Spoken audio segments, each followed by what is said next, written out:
African leader or one African government minister owns more than his entire village. And the tragedy is that that minister still goes to church on Sunday and says, "Our Father who art in heaven, hallowed be thy name, thy kingdom come, and their will be done on earth." And he is the thief. I'm a king, yes, I'm a king. Many African leaders tell us on a daily basis that we have improved the education situation in our countries. Oh, but ask them to take their children to those schools. No, their children will go to the United States of America. Their children will go to Australia. Their children will go to France. Their children will go to Portugal. So it is you and me who are God-forsaken who take our children to schools which are local. Talk of low self-esteem. African leaders have also become hunters and gatherers. Our ancestors gathered wild fruits. In this country, they must have gathered those fruits in the Namib and the Kalahari Desert. In Kenya, they must have gathered them in the Chalbi Desert. But today, our leaders are in the business of gathering cars and buildings and many things. And yet I remember one great philosopher saying that there are people so poor in the world that the only thing they have is money. And there is no shortage of such individuals in Africa, people who engage in primitive accumulation.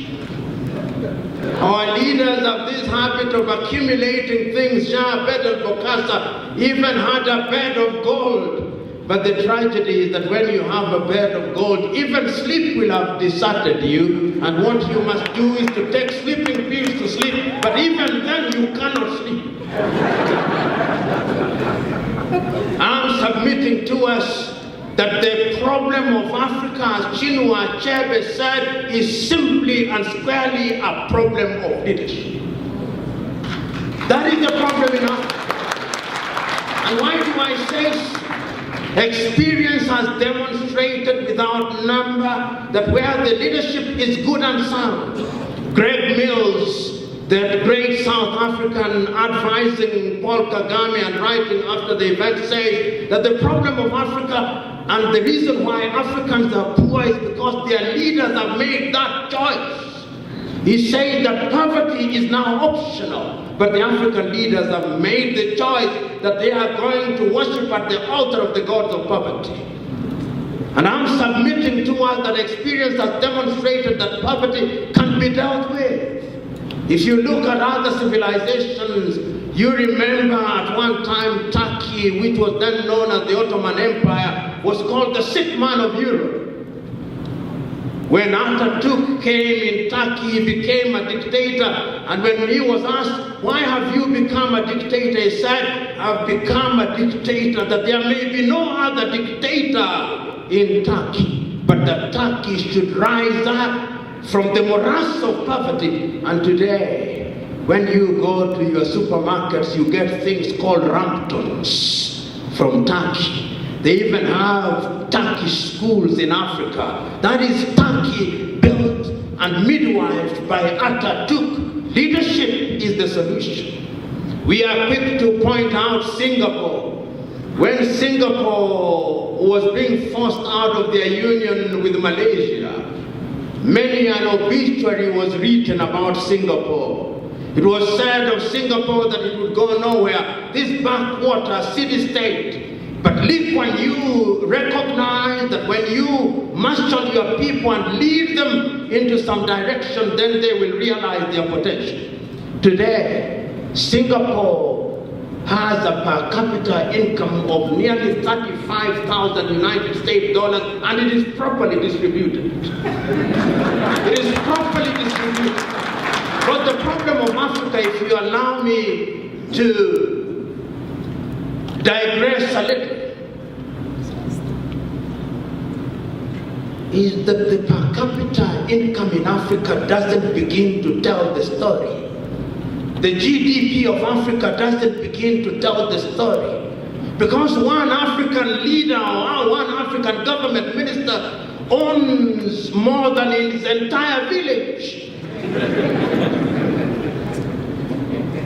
And the tragedy is that that minister still goes to church on Sunday and says, "Our Father who art in heaven, hallowed be thy name. Thy kingdom come, and their will be done on earth." And he is the thief of gigantic proportions, stealing on an industrial scale. I'm submitting to us that the problem of Africa is one of leadership. We have seen in Dubai, in the middle of a desert, each one of us who is a middle class here will have gone to Dubai, or your dream is that you go to Dubai or Abu Dhabi or Doha in Qatar. When you are leaving Windhoek to go to Europe and other places, you will take Qatar Airline, Etihad Airline, or the Emirates. These little Arab countries that have emerged, why are they doing so well? Leadership. It all falls on and rises on leadership. It all falls and rises on leadership. If you have bad leaders you only attained independence the other day, and it doesn't come as instant coffee, but you can borrow from countries such as Denmark, countries such as Norway, countries such as Finland, countries such as Sweden, countries such as Singapore, so that by the time you are talking about your vision 2030, Namibia could actually have 80% employment. It is achievable. And with the discipline that I've seen here in Windhoek, where you obey traffic lights, where you have no garbage in your streets, it is achievable because discipline is part of the solution. You can achieve it. But Namibia is an exception to the rule. But that is not to say that the many things cannot happen. Many things can happen. I'm still talking about resources. Look at the Democratic Republic of Congo. Each one of us here has a mobile phone. And in each one of those mobile phones, there is rare earth from the Democratic Republic of Congo. It is said that in the rivers of Congo, we can generate enough power to light the entire Africa. The Democratic Republic of Congo has cobalt and gold and everything. And yet the Democratic Republic of Congo could not hold their elections last year because they have no money to hold elections. Even Somalia, after 18 years of trouble, could hold an election. The Democratic Republic of Congo cannot hold an election. I'm a king, yes, I'm a king.